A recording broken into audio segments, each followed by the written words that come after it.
British advanced pain clinic, నొప్పి మాయం, surgery దూరం. For appointments 9155515563.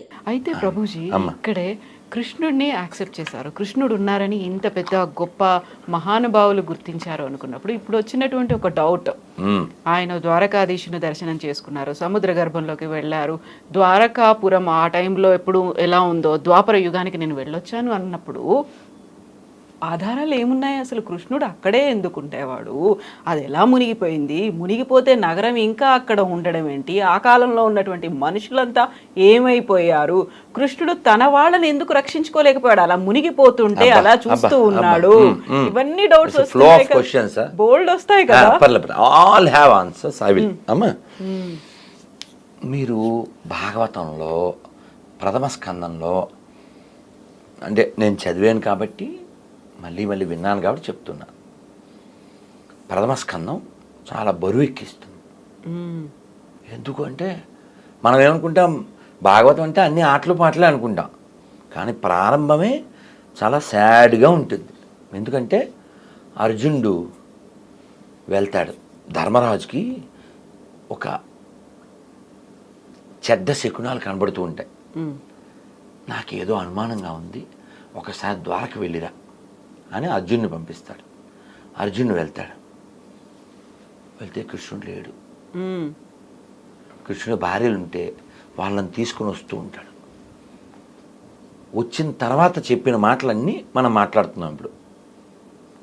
ఎందుకు అలా అయిపోయావు, అంత నిస్త్రాణంగా ఎందుకు అయిపోయావు అంటే, అన్నయ్య మన సఖుడు, మన బంధువు, మన మిత్రుడు, మన ప్రాణం ఆయన కృష్ణుడు ఇంకా లేడన్నయ్య, ఆయన స్వధామానికి వెళ్ళిపోయాడు అని చాలా బరువు ఎక్కించేటువంటి బాధాకరమైనటువంటి ఈ విషయం చెబుతూ, కృష్ణుడు లేడు, వారి భార్యలందరినీ నేను తీసుకుని వస్తున్నాను, దారిలో వేటగాళ్ళు నన్ను అటాక్ చేశారు, నా గాంధీవం నా విల్లంబులు ఎక్కుపెట్టాను, మంత్రం గుర్తు రావట్లే, తప్పక నేను మామూలు వ్యక్తిలాగా ఆ గాంధీవం ఇలా వేయవలసిన బాణాలు దాంతో దాడి చేశాను, దాంతో చేశాను, అయినా వాళ్ళు లాక్కుని వెళ్ళిపోయారు. ఇన్ని రోజుల నా విజయం నాది కాదన్నయ్య, ఆయన ఉండబట్టి కదా ఇదని. నేను ఆయన ఉంటే నేను హీరో, ఆయన లేకపోతే నేను జీరో అని ఇలా చాలా బాధ వ్యక్తం చేస్తాడు. ధర్మరాజు ఓ ఇదంతా మనం బ్యాగ్ సర్దుకోవాలి అని చెప్పడానికి సైన్స్ ఇవన్నీ అని చెప్పి వాళ్ళు అప్పుడు తెలుసు కదా ముగింపు, దాని పేరు మహాప్రస్థానం. అది కూడా నేను చదివా, ఇది భాగవతం తెలుగులో చదివా, అదేమో ఇంగ్లీష్లో మహాభారతం చదివా. చాలా బాగుంటుంది, ఎక్సలెంట్, ఎక్స్ట్రాడినరీ, ఎక్సైట్మెంట్ ఇవన్నీ ఉంటాయి అందులో. అంటే మనం మాట్లాడితే అలా ఎక్కువైపోతుంది, అయినా షార్ట్గా చెప్తాను. అలా వాళ్ళు ప్రయాణం చేసేస్తారు. ఆ ప్రయాణం చేసినప్పుడు ఒక్కొక్కరు పడిపోతారు, మీరు విని ఉంటారు. బదరీలో అవన్నీ ఉంటాయి. భీమశిల మేము వెళ్ళొచ్చాం, అక్కడే సరస్వతి ఉద్భవం, వ్యాస గుహ, మళ్ళీ గణేష్ గుహ, ఇవన్నీ ఉంటాయి. వాటరు పట్టుకుంటే మన మీద పడ్డ నీళ్ళు కూడా మంచు గడ్డలైపోతుంటాయి. అలాంటి స్థితిలో ఆక్సిజన్ అందని స్థితి వరకు కొంతమంది మన వాళ్ళు ప్రయత్నం చేసి వెళ్ళిన వాళ్ళు ఉన్నారు. ఈ హైదరాబాద్లో ఒక ఆయన నాకు ఉపాధ్యాయుని, ఒక హిందీ ఆయన, నేను వెళ్ళాను స్వామీజీ అని చెప్పారు. అంటే up to the mark almost. అంటే ఏంటి, భీముడు వెళ్ళిన అంతవరకు మనిషి వెళ్ళడానికి ప్రయత్నం చేయొచ్చు, ఆ తర్వాత ఇంకా వెళ్ళలేదు. వీళ్ళు మహాప్రస్థానం ప్రారంభించి స్వర్గం వైపు వెళ్తూ ఉంటే ముందు ద్రౌపది పడిపోయింది, తర్వాత సహదేవుడు, తర్వాత నకులుడు, తర్వాత అర్జునుడు, ఇలా పడిపోయారని ముందు నడుస్తున్న ధర్మరాజుకి తెలియదు. ఎవరు చెప్పారు? భీముడు వెనక్కి చూడడం, అన్నయ్య సహదేవుడు పడిపోయాడు అని మాట్లాడు, ముందుకే పదండి పోదాం ముందుకి పైకి. దీన్ని అందుకే వాడారో ఏంటో శ్రీశ్రీ గారు మహాప్రస్థానం పేరు పెట్టినాడు ఎల్లరు, ఆయన ఇంకో దానికి వాడారండి పుణ్యాత్ముడు. అలా మళ్ళీ అన్నయ్య నకులు పడిపోయాడు. అన్నయ్య ద్రౌపది, అన్నయ్య అర్జున్, అన్నయ్య నేను. వెనక్కి తిరగడినా ఒక్క కుక్క ఇందు పట్టు వచ్చింది చివరిది. వస్తే ఇంద్రుడు మాతలే అని వాళ్ళ డ్రైవర్ని పంపించాడు. మీరు ఇప్పుడు నాకు పంపించలే ఆ డ్రైవర్ని అలా పంపిస్తే ఆయన వచ్చి సార్ ఎక్కడ సార్ అన్నాడు ధర్మరాజుని. ఇది కూడా ఎక్కుద్ది అన్నాడు. చాలా ఊరుకోండి, మీకు ఒక్కరికే వచ్చింది ఇది అవసరం, ఒక్కల స్వర్గమైన సార్ ఊరుకోండి అన్నాడు. అంటే ధర్మరాజు చెప్పాడు, నా భార్య సోదరులు ఎవరు నాతో రాలే, ఇదొక్కటి నన్ను నమ్మి నాతో పాటు వచ్చింది, సో యూ షుడ్ అలవ్ అన్నాడు. లేదు సార్ నాట్ అలౌడ్ అన్నాడు. అయితే నేను రానన్నాడు. ఏమన్నా బుర్ర ఉందా సార్ మీకు? కుక్క కోసం స్వర్గం వదిలితాడు ఏంటి సార్ ఎవడైనాను అని ఇంద్రుడు వచ్చి చెప్పాడు. ఇంద్రుడు వచ్చి చెప్పాడు, అదంతా నాకు తెలియదు, నా పేరు ధర్మరాజు, ఇంకా ఉపకారం ఉంది, దీనికోసం ఏదో అనుభవించాలి అని ధర్మాన్ని నేను విడిచిపెట్టినాను అంటే స్టబాన్ అని నిలబడ్డాడు ఆయన. అప్పుడు ఈ కుక్క ఎవరు? ధర్మరాజు యముడు. ఆయన చాలా సంతోషం, ఆయన నువ్వు నా పేరు కలిగి ఉన్నావు, ఆ ధర్మబుద్ధి ఇంకా ఉందా లేదా, ఏమన్నా ఎరవేస్తే వెళ్ళిపోతావా అని అనుకున్నా. I'm proud of you my son, వెళ్ళినాయన అని చెప్పి రాజా ధ్రువంతే నరకం అని శాస్త్రం. రాజు a king must visit hell అమ్మ, అది రూలు. ఏ రాజు అయినా నరకానికి వెళ్ళి రావాల్సిందే, ఎందుకంటే ఏదో విధంగా దోషం జరిగి తీరుతుంది, ఈ మస్ట్ విజిట్. అలా ధర్మరాజు కూడా అలా నరకాన్ని విజిట్ చేసి మళ్ళీ వస్తాడు. సో ఇదంతా ఎందుకంటే ధర్మం పట్టుకోవాలి, ధర్మాన్ని విడిచిపెట్టకూడదు, దేనికోసమైనా ధర్మాన్ని విడిచిపెట్టకూడదు. ధర్మం కోసం దేన్నైనా విడిచిపెట్టు, దేనికోసం ధర్మాన్ని విడిచిపెట్టు. ఇలా భాగవతంలో ఈ ద్వారక ప్రస్తావన వస్తుంది. మరి మీరు అడిగేసారు చాలా క్వశ్చన్లు కదా, మరి అందుకని చెప్తున్నా. వాళ్ళంతా ఏమైపోయారు? ఇది కదా క్వశ్చన్. అవును, అసలు అలా మునిగిపోతుంటే కృష్ణుడు ఏం చేశాడు? అసలు చెప్పింది ఆయన, అడిగాడు సముద్రుని. అక్కడ ప్రాబ్లం వచ్చింది కదా మధురలో, వాళ్ళందరూ ఇబ్బందులు పడుతున్నారు, వాడిని కంసుని వధించాడు, వాళ్ళ తాతగారిని సీట్లో కూర్చోబెట్టాడు. తర్వాత కూడా ప్రాబ్లమ్స్ ఉన్నాయి. సరే ఈ ప్రాబ్లమ్స్ లేకుండా సముద్ర మధ్యంలో నాకు స్థలం కావాలని అడిగాడు. సముద్రుడు స్థలం ఇచ్చాడు. బెట్ ద్వారకా అంట. బెట్ అంటే గిఫ్ట్, గిఫ్టెడ్ ల్యాండ్. మరి గిఫ్ట్ కొంతకాలం వాడుకున్నాడు. విశ్వకర్మని పిలిచి అద్భుతమైన సుందర నగరాన్ని నిర్మించి, అద్భుతమైన నగరం, చాలా ఆర్గనైజ్డ్, సిస్టమాటిక్. మరి స్వామి వెళ్ళిపోతున్నారు, ఇప్పుడు దాని పని లేదు. వీళ్ళందరూ కూడా దేవతలు ఎవరైతే స్వామితో వచ్చారో వాళ్ళందరూ కూడా వెనక్కి వెళ్ళిపోవాలి. ఇప్పుడు వాళ్ళని ఎవరు సమాప్తి చేస్తారు? ఏదో రీజన్ కావాలి. అందుకని కృష్ణుడు కొడుకుల్లో ఒక ఆయన సాంబుడు. సాంబుడు అంటే జాంబవతి కొడుకు. అతను ఏం చేశాడు? ఒక ఆడపిల్ల వేషం వేసుకుని, నారదుడు వాళ్ళు సప్తర్షులు వస్తే ఫ్రెండ్స్తో పాటు, ఏమండి అంటే వాళ్ళే ఊరికి అల్లరే ఆడపిల్ల వేషం అతను వేసి, ఒకడు భర్తలాగా, మా ఆవిడండి 8వ నెలండి, ఎవరు పుడతారు, ఇలా. వాళ్ళకి తెలీదా? వాళ్ళకి కోపం వచ్చింది, ఎరా వేషాలు వేస్తున్నారా, వీడి కడుపున మొసలం పుడుతుంది అన్నారు. వాళ్ళకి భయం వేసింది. తాతగారి దగ్గరికి వెళ్ళి చెప్పారు, భీష్ముడి దగ్గరకో లేకపోతే ఉగ్రసేనుడి దగ్గర. మొత్తానికి వాళ్ళు, నాయన దాన్ని సముద్రం దగ్గర అరగదీయిందిరా అని చెప్పారు. ఒక పెద్ద బండలా అది పుట్టింది.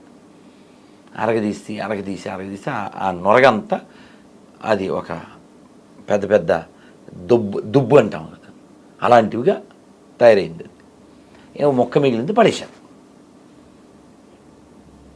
అది వదే చేప మింగిందంట. ఆ చేప ఎవడికో దొరికింది ఒకడికి, వాడు దాన్ని పొట్ట కోసాడు. ఇది బాగుంది కదా అని బాణానికి పెట్టుకున్నాడు.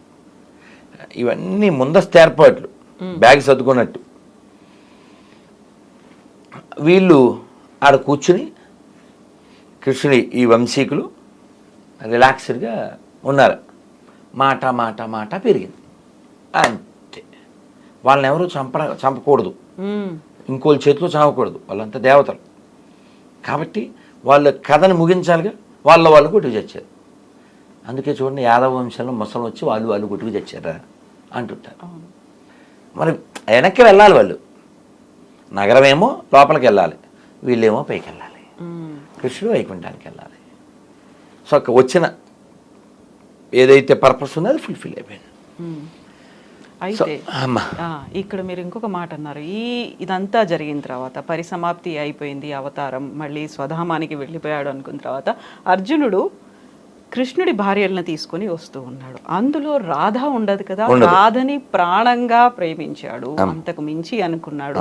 అందులోనూ కృష్ణుడి కంటే రాధ వయసు ఎక్కువ పెద్దది అనుకుంటారు కదా, తనెందుకు దూరం పెట్టాడు? ఆ భార్యల్లో తనెందుకు లేదు? లేదు అమ్మా, మనకేం చెప్పారంటే శ్రీకృష్ణ చైతన్య రాధాకృష్ణ నహిరే అన్య, ఇది బెంగాలీ. శ్రీకృష్ణ చైతన్య అంటే రాధాకృష్ణుడికి అభిన్నం, అంటే రాధాకృష్ణులే చైతన్య మహాప్రభు అని చెప్పారు. రాధారాణి అంటే ఆహ్లాదిని శక్తి అంటారు. కృష్ణుడి యొక్క ఆనందం ఒక రూపం చేస్తే ఆవిడ రాధారాణి. కాబట్టి రాధారాణి కృష్ణుడు వేరు కాదు, కేవలం లీలా ప్రకటన చేయడానికి మాత్రమే భగవంతుడు రాధారాణిని వచ్చేలా చేయడం జరిగింది. ఈ లీలా ప్రకటన ఇది అర్థం చేసుకోవడానికి మనకి కాస్త మెచ్యూరిటీ ఉండాలి. పైన చూస్తే అపరాధం చేస్తాం. అందుకని మనం షడ్గోస్వాములు రచించిన సాహిత్యాన్ని చదవాలి, చాలా శ్రద్ధగా, చాలా వినయంగా, భౌతికమైన భావనతో కాకుండా. అప్పుడు మనం కూడా ప్యూరిఫై అవుతాం.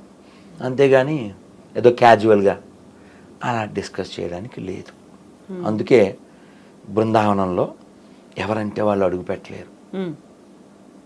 మేము ఇస్కాన్లో జాయిన్ అయ్యాక 4 ఏళ్ల తర్వాత బృందావనం వెళ్తాను అని అనుకోలేదు. ఏదో అన్ని సిటీల్లాగే అదొకటి కాదు, గ్యారంటీగా చెప్తాను. చాలామందికి జరిగింది. నేను వెళ్ళగలను అనుకుని నువ్వు ఆగ్రా దాకా వెళ్ళగలవు, మహా అయితే మధుర దాకా వెళ్ళగలరు. గర్వం చేత వెళ్తే మాత్రం Radharani not allowed you to బృందావనంలో అడుగు పెట్టలేవు. ఎందుకని తప్త కాంచన గౌరాంగి రాధే బృందావనేశ్వరి వృషభానుసుతే దేవి ప్రణమామి హరిప్రియే. రాధే బృందావనేశ్వరి అంటే బృందావనానికి అధిపతి ఎవరంటే రాధారాణి. అలాగే మీరు మాట అన్నారు, రాధారాణి కృష్ణుడి కంటే పెద్దది అని. మేము ఈ డౌట్స్ అన్నీ ఒక 25 ఏళ్ల క్రితమే మా గురువుగారిని అడిగాం. అంటే జనసామాన్యంలో ఉన్నవి కదా ఇవన్నీ. కృష్ణుడి మీద రాధారాణి నెల 15 రోజులు చిన్నది. వృషభాను మహారాజుకి ఒక కమలంలో ఒక సరస్సులో ఆవిడ దొరికింది. మన సీతాదేవి ఎలా అయితే జనక మహారాజు దొరికిందో అలాగా ఆవిడ పుట్టిన తర్వాత దొరికిన తర్వాత ఉయ్యాల్లో వేశారు, కళ్ళు తెరవలేదు ఆవిడ. వాళ్ళు చాలా అయ్యో ఈ ముద్దులు మూట కట్టే పసిపాప కళ్ళు తెరవలేదని. తర్వాత యశోదామాయి నందమహారాజు ఈ వృషభాను మహారాజు యొక్క ఇంటికి వచ్చారు చిన్ని కృష్ణుని తీసుకొని. కృష్ణుడు ఆడుతూ వెళ్ళి ఆ ఉయ్యాలను పట్టుకున్నాడు. కృష్ణుడు ఎప్పుడైతే ఆ ఉయ్యాల పట్టుకుని నిలబడ్డాడో అప్పుడు ఆవిడ కళ్ళు తెరిచింది. అంటే కృష్ణుని మాత్రమే చూస్తుంది. సీతాదేవి గురించి చెప్తూ సింహాచల శాస్త్రి గారు గొప్ప హరికథకులు వారు అంటారు, సీతాదేవికి రాముడు ఒక్కడే తెలుసు, మనకు రాముడు తప్ప అన్నీ తెలుసు అంటారు. అలాగా రాధారాణి కృష్ణుడికి అభిన్నం, కేవలం ఆనందం, ఆహ్లాదిని శక్తి. భగవంతుడికి 3 శక్తులు ఉంటాయి. అంతరంగ శక్తి అంటే రాధారాణి, బాహ్య శక్తి అంటే ఈ భౌతిక ప్రపంచం. మనం అందరం కూడా భగవంతుడి యొక్క న్యూట్రల్, అంటే మనకి మనకు ఒక ఇచ్చే ఉంది. మనం ఇటు ఉండొచ్చు, అటు ఉండొచ్చు, అటైనా ఉండొచ్చు, ఇటైనా ఉండొచ్చు. ఇటు అటు కాదు, ఇటు కానీ అటు కానీ ఉండొచ్చు ఒకవైపు. అది గోన గన్నారెడ్డిలాగా ఆడా ఉంటా ఏడా ఉంటానని అనడం కుదరదు. మనకు ఒక స్వతంత్రం ఉంది జీవులకి. ఆ స్వతంత్రాన్ని మనం సరిగా ఉపయోగిస్తే భగవంతుడి వైపు ఉంటాం, మనం మిస్యూజ్ చేస్తే భౌతిక ప్రపంచంలో ఉంటాం. ఆ చాయిస్ మనది. కాబట్టి బుద్ధిమంతుడైన వాడు శాస్త్రాలు చదవడం ద్వారా, వినడం ద్వారా, గురువుని ఆశ్రయించడం ద్వారా, మళ్ళీ పుట్టకుండా ఉండడం ఎలా ఈ ప్లాన్ చేస్తాడు. ఇక్కడ ఉండటం కుదరదు కదా. చాలా బాగుంది స్టూడియో, చాలా బాగుంది కారు, చాలా బాగుంది ఇల్లు, కానీ ఇవన్నీ అశాశ్వతం. యదృశ్యం తన్నశ్యం. మొన్న మధ్య మీకు గుర్తుందా, టర్కీలో 34 అంతస్తుల బిల్డింగ్ ఓనర్ 17 సెకండ్లో బెగరైపోయాడు. ఎందుకు? భూకంపం. మీకు గుర్తుందా, ఒక 15 ఏళ్ల క్రితం కర్నూలులో వరదలు వచ్చింది, మొత్తం ముంచెత్తింది. కర్నూలు సిటీలోకి వరద రావడం ఏంటి? బ్రహ్మంగారు ఎప్పుడో అయిపోయారు, వచ్చేసింది. కర్నూలు జిల్లాలో చాలా నష్టం జరిగింది. ఆ ఫోటోలు కొన్ని చూస్తే చాలా బాధగా ఉంటాయి. 40 ఎకరాల ఆసామి మట్టి బురద అంటుకున్న బ్లడ్ తింటున్నాడు. ఏం చేయాలి? కాబట్టి ఎప్పుడు ఇలా ఉంటాను అని ఎప్పుడు అనుకోకూడదు. ఇది ఒకటి చెప్తాను, తర్వాత మీరు అడుగుదురు. అర్జునుడు తీసుకొస్తున్నాడు కదా, ఆ తీసుకొస్తున్నప్పుడు తను ఇలా ఫెయిల్ అయ్యాడు. మరి అదేంటి, వాళ్ళు రక్షించబడాలిగా. ఇది కూడా మీ ప్రశ్నేగా. ఇప్పుడు ఆ ద్వారకలో ఉన్న వాళ్ళ విషయం మీకు చెప్పాను. వాళ్ళకి వికెట్ చేయాలి. వికెట్ చేయాలంటే ఏదో వికెట్ పట్టుకుని కొట్టుకోవాలి, వాళ్ళని ఇంకోటి చంపకూడదు, వాళ్ళని వాళ్ళే కొట్టుకోవాలి కదా. అక్కడే సమాప్తం. ప్రోగ్రామ్ వైండప్ చేయాలి. ఇక పెద్ద ఆయన వెళ్ళిపోతున్నారు, ఇంకా మిగిలిన రావాలి, అక్కడ వెళ్ళిపోవాలి కదా, ముందు ఏర్పాట్లు. సో కాబట్టి అక్కడ రీజన్ కావాలి, ఆ రీజన్ కోసం మొసలం, తద్వారా అది వైండప్. మరి వీళ్ళెవరు? ఇప్పుడు తెలిసి తెలియక, సరిగా చదవక ఈ వాట్సాప్ యూనివర్సిటీ బ్యాచ్లు తయారయ్యి కృష్ణుడు 16,000 మందిని చేసుకున్నాడు, ఆయన దేవుడు, ఇలా ఏదో అవుతూ ఉంటారు. రామచంద్రమూర్తి వనవాసం చేస్తున్నప్పుడు ఆయన చాలా అందగాడు కదా. అందగాడమ్మా మా రాముడు ఎంతటి అందగాడమ్మా, ఆజానుబాహుడమ్మా అరవింద నేత్రుడమ్మా, కోదండరాముడమ్మా కారుణ్యధాముడమ్మా, సీతమ్మ నిలచిన గోపన్న కొలచిన భక్తులు తలచెడి శ్రీరాముడు, శంఖ చక్రధారుడు, అదిగో గౌతమి ఇదిగో భద్రాద్రి, రామదాసు నిర్మించిన ఆలయం. అంతగాడు కాబట్టే పుంసాం మోహన రూపాయ పుణ్యశ్లోకాయ మంగళం. పుంసాం మోహన రూపాయ అంటే పురుషులు కూడా ఆకర్షించే అంత అందగాడు. ఇంత అందగాడైన రాముణ్ణి మేము సేవించాలి, ఆయనతో పాటు ఉండి అని ఋషులు కోరుకున్నారు. సీతాదేవి ఉంది, ఇప్పుడు నియమం ఏకపత్ని వ్రతం, నేను మళ్ళీ వస్తా, వచ్చినప్పుడు మీరందరూ నాకు పత్నులై మీరు సేవిద్దురు అన్నాడు. సో ఆ ఋషులందరూ గోపికలుగా వచ్చారు. వాళ్ళందరూ ఓ కారణం ఉండాలి కాబట్టి నరకుడి చేత బంధింపబడ్డారు. వాళ్ళంతా కృష్ణుని కోరుకున్నారు.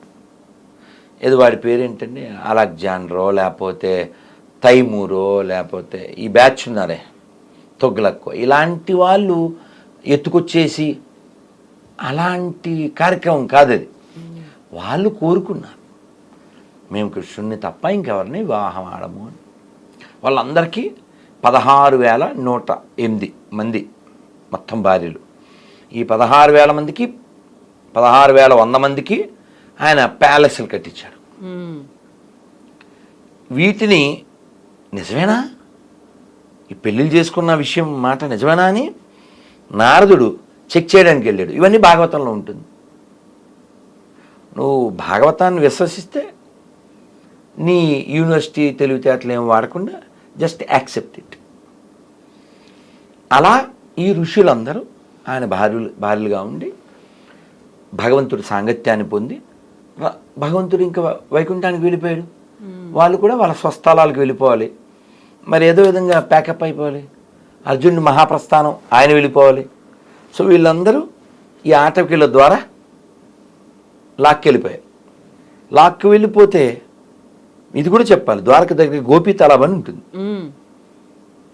మేము వెళ్తూ ఉండి ఈ తిలకం పెట్టుకుంటామే, అక్కడే దొరుకుతుంది. ఇప్పటికీ మామూలుగా 20-30 రూపాయలు ఇంత మొక్క ఉండేది, అక్కడ ఇంత దొరికేస్తుంది 20 రూపాయలకి. అలా చెప్తున్నా, చాలా స్వచ్ఛంగా. ఆ గోపీ తలాబ్ ఏమిటి అంటే, ఈ ఆటవికుల చేత కొనిపోబడుతున్నటువంటి కృష్ణుడి యొక్క భార్యలు, వాళ్ళకి ఆటవికులు అంటేనే కల్చర్ ఉండదు అని కదా, వాళ్ళు మనం పెళ్లి చేసుకుందాం అన్నారు కృష్ణుడి భార్య వాళ్ళు. సరే మేము స్నానం చేసి వస్తాం, మరి నడిచి వచ్చాం కదా అన్నారు. అలాగే అన్నారు వాళ్ళు.